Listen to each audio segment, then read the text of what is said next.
I think what irritates me too is like when people look at Caleb Williams, like the garbage time stats numbers always comes up.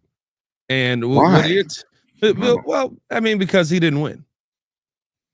That's literally it, right? That is the new term, the new flavor of the Twitter fan commentary or the Jimmy Hoffa commentary, if you will. He's in here as well. Shout out Jimmy Hoffa. That is Okay. the new flavor of the this is the disrespectful way to say this. All until those garbage time yards turn into win. Right, everything's garbage time yards. It's garbage time points. It's it didn't help you get a win. Yeah, it helped us get to the point where we should have gotten multiple wins, and things didn't go Caleb Williams' way. Like the garbage time yards, I think is the worst, probably the worst take that people have had when you talk about Caleb Williams, because there were a multitude of games where, oh, well, the defenses weren't playing. Well, they started playing when the Bears started coming back. And then as the Bears came back and they were within 3 points of winning games, or they were taking games into overtime, or they were winning games versus Washington or whatever, we're in a position to win a game versus Washington. We didn't win the game. Like, to me, that is the worst take that I think anybody has, because, well, he didn't win the game, so it's garbage time stats. So any stat that I can ever have is garbage time stats. You know what's a garbage time stat? Let's call garbage time stats then. If you have a great first quarter and you lose in the second half, the first quarter was garbage time stats. That's garbage time stats now. Any stat that you put up that doesn't lead to a win, that's a garbage time stat. That's how we defining stats now. That's the era that we've entered into, because like if I play well in the first half but I lost in the second half, garbage time stats, because none of those stats in the first half matter.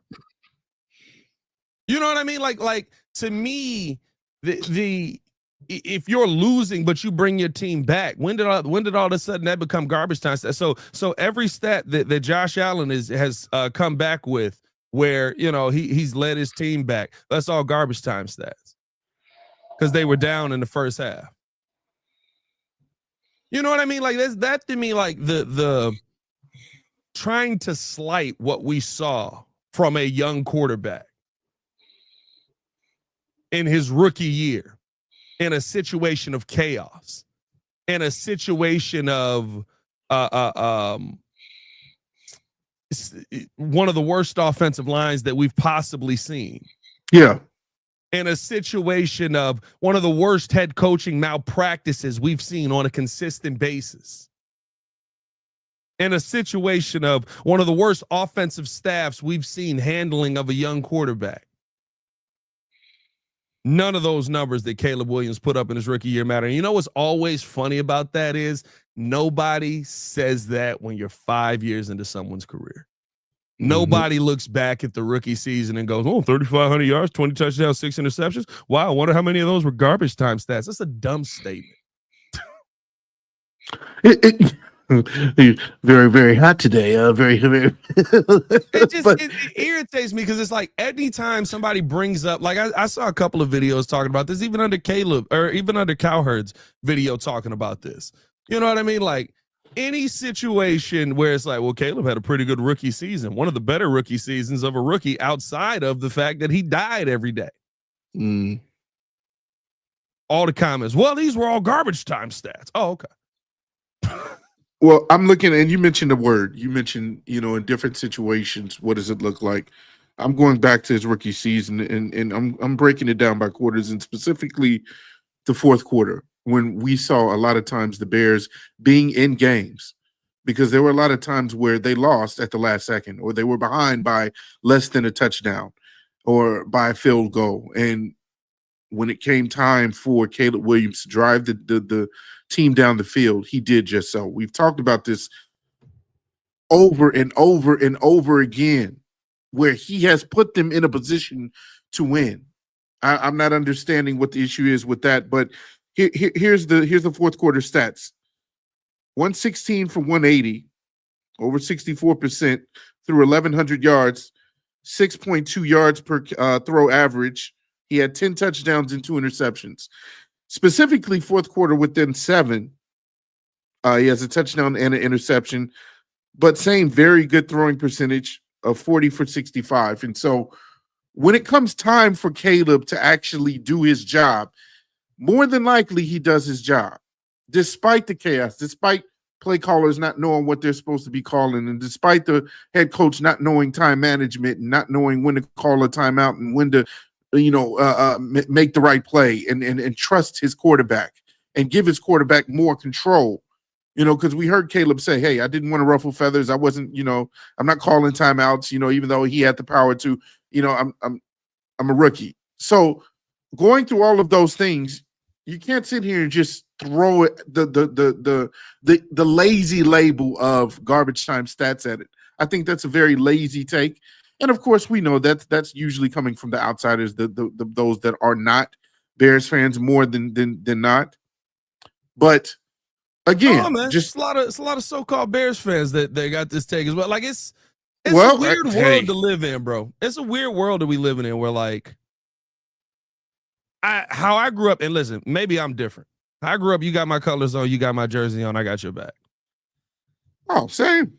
You know what I mean? Like it's a weird world. Like you have fans who just like literally are ignoring the fact that the best rookie quarterback season that they've ever seen in their life just happened.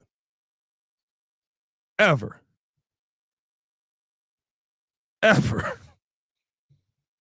In 105 years, 105, I think we had 105 years of this franchise.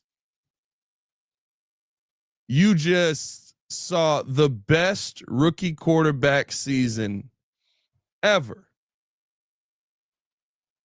And that young man's not good enough. Yeah.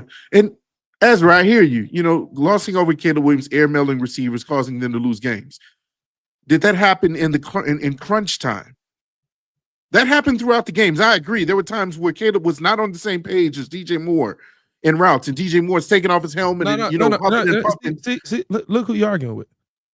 That's who you're arguing with. 52 years? Yeah. That's who you're arguing with. Bears fan, 52 years. Caleb is trash. So you seen all 52 years. You just saw the best rookie quarterback season ever. 52 years. You know how many quarterbacks we done drafted in 52 years? Ever. Read Cloud Chaser's comments, Ezra. What about the drop touchdowns? Like I'm not debating with these people no more. I'm not doing this no more. Hey, man. Because clearly you already had your bias coming in. Clearly you already had your bias starting the season. Clearly you already had. It didn't matter that Caleb Williams was sacked 68 times. It didn't matter that Caleb Williams had the coaching staff in place that set him up to fail. It didn't matter. None of that. Like that's the thing for me that I'm laughing at. Paulie G in the building with the super chat. That Flus never won a road game, bro. He's never won a road game. Thomas Brown has more road wins than Matt Thomas Brown, the legend of Thomas Brown. Tomlin Brown 2.0, ladies and gentlemen, has more. This right here. That guy has more road wins. Make a statue. Than Matt Eberflus does in 3 years, in 6 weeks. The legend, man.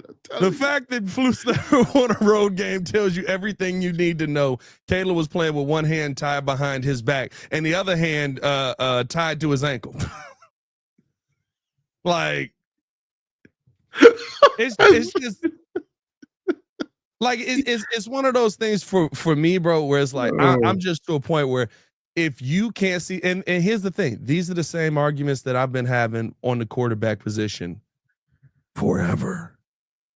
Go back to my earliest Breeze videos. I'm defending Mitch for being behind a bad offensive line. I'm defending Justin for being behind a bad offensive line. It's why I love the fact that the second that Ben Johnson walked in the door, he was like, fix that. I don't know how he was this savant. I don't know how he was this savant, but he was like, fix that. That has to change. Like those are the things for me that I love to look at how people are just like, it's the quarterback's fault, it's the quarterback's fault, it's the quarterback's fault, it's the quarterback's fault. And I get it, the quarterback gets all the blame. When things are bad, he'll get all the praise when things are good. But let's show some nuance. Or at least let's do it for a couple of years and then, do what we normally do and flip a table in the third year when it's like, no, this guy sucks. Nah, it might be offensive line, but hey, it's just me.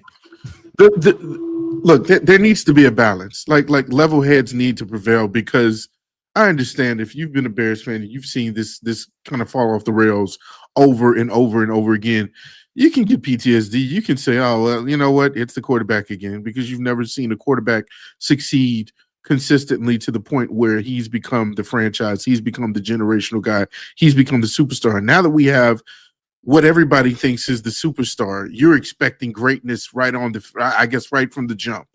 And I'll give you that for all Bears, not even just Ezra. I'll give you that, because you have been hungering for that for however long you've been a Bears fan.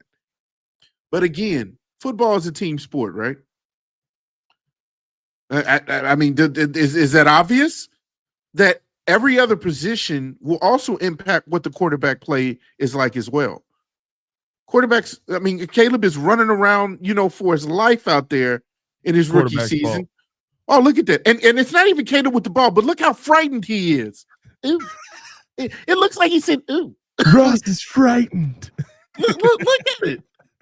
Everybody else is like at a spa, just sitting down. Look, come on. Caleb's You're going to constantly you're going to constantly criticize just one person. I feel like that's just the easy way of saying, hey, you don't trust that this Bears team will get it right. And I hear you that. It can be scary. It can be scary. No, that I get. I get not trusting this Bears team's going to get it right. I don't trust Ryan Poles. Listen, I trust Ben Johnson. That I do. Because he was the first person to walk in and go, yeah, I don't got no fat dudes up front that's talented. Yeah, let's change that. Like I don't trust that the Bears are just magically going to get it together.